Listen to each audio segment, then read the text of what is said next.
All right, we're wrapping up our coverage here at the Detroit Cup with the lovely young Anna Tunnicliffe. How you doing, darling? Great. We got to watch every minute of you coming in here and leading after the first day, and certainly holding your own the second and third, and then today following it up with a tough victory. Final race didn't turn out so tough though. But talk about today. What happened out there? Yeah, today. So our goal was just to advance as far as we could, and I think we were most nervous for the quarterfinal rounds going against Ruben Corbett, knowing that he'd just come off his win in the Knickerbocker. So once we'd won that and we got into the semis, we were fairly relaxed, and especially after losing the first race yesterday, we had no pressure on us this morning coming into our last two semifinal races. So, once we wrapped that up, we were super psyched to make the finals, and there was absolutely no pressure on us at the finals. Being the unranked team and the girls and everything, we were, not expected to do that well. So coming in and then just sailing the best we could. In the second race, we had an umpire call against us that apparently, after discussing with them, shouldn't have been a flag against us. Why? So we watched it, so tell us why. It was you're coming in the bottom mark. Yeah, there's a call on it, and but the call in the book is written for the windward mark, but it was the exact same situation at the leeward mark, and because we could get between him and he could give us mark room.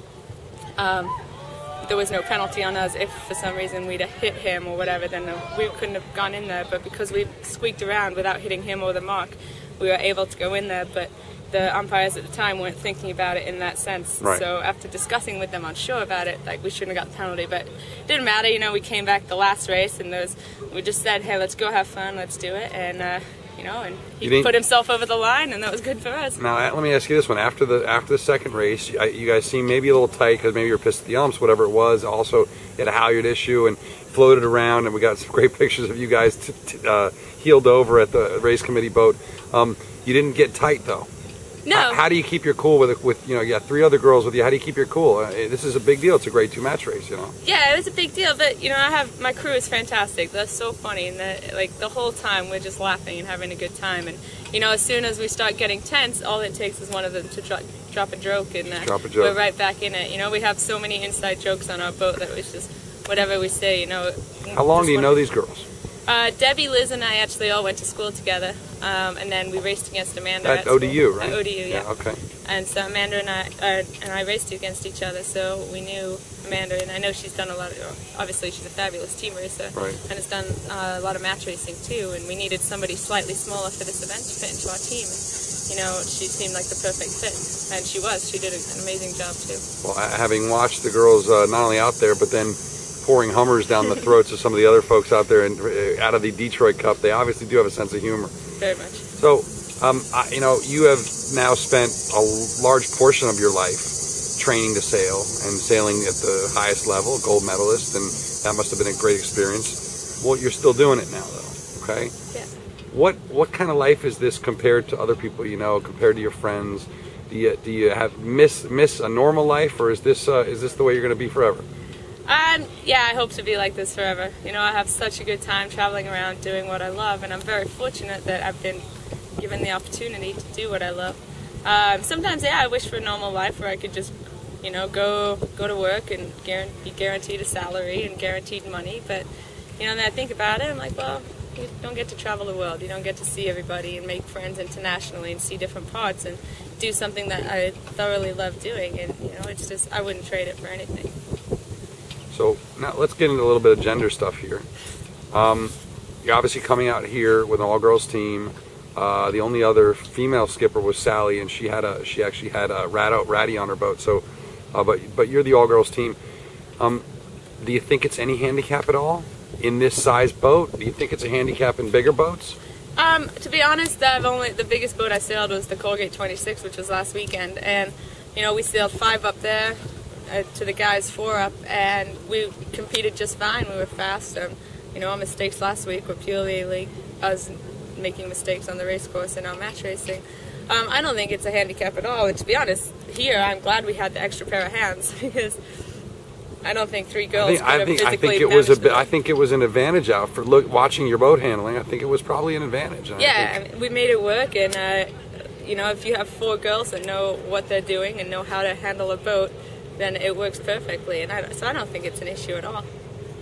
Well, it's certainly an exciting. It's a lot more exciting to watch than laser sailing. I'll put it that way. I agree with you. Is it more exciting to do as well? Absolutely.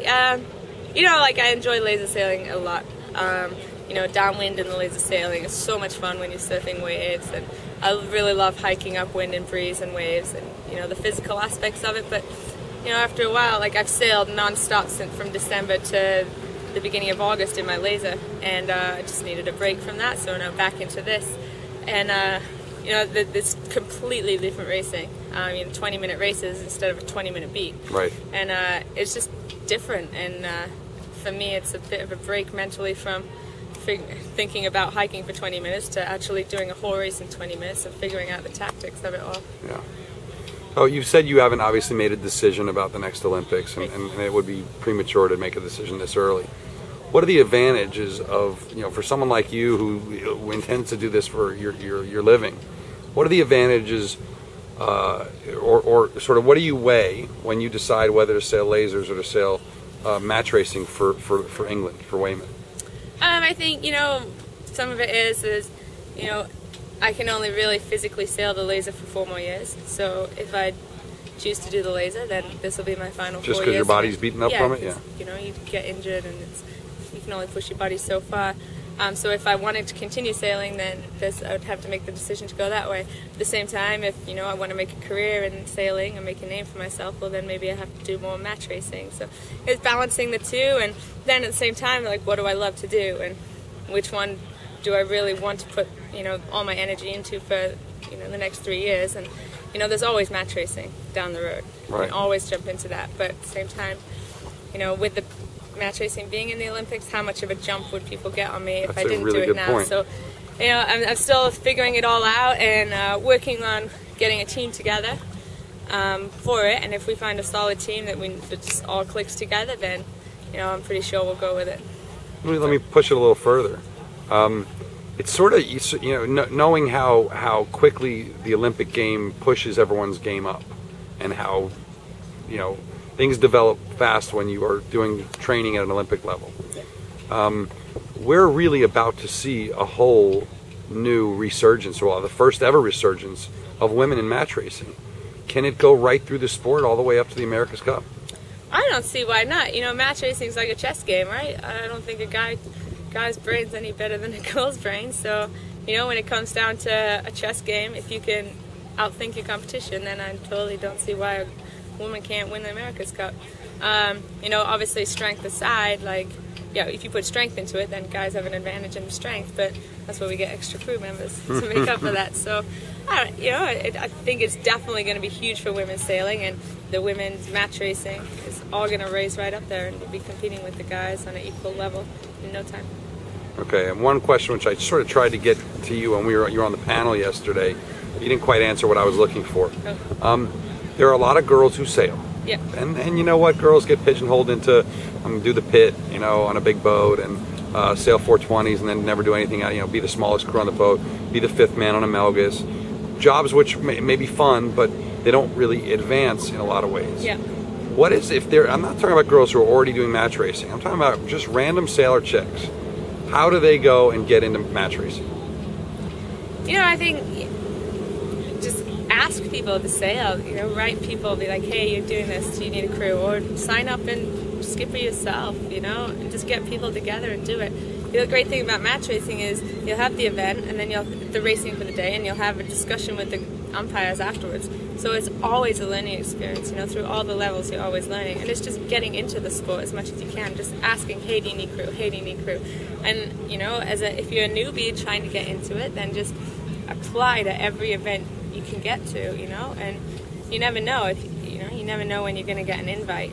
And the more experience you get, obviously, the better you'll be, and then the more events you can get into. But it's just really like being persistent and pushing, hey, I want to do this, let me in, can I do this, whatever. So. All right, well, congratulations, great to meet you finally. Thank you. And we'll be watching you, all right? All right, thank you very much. Cheers.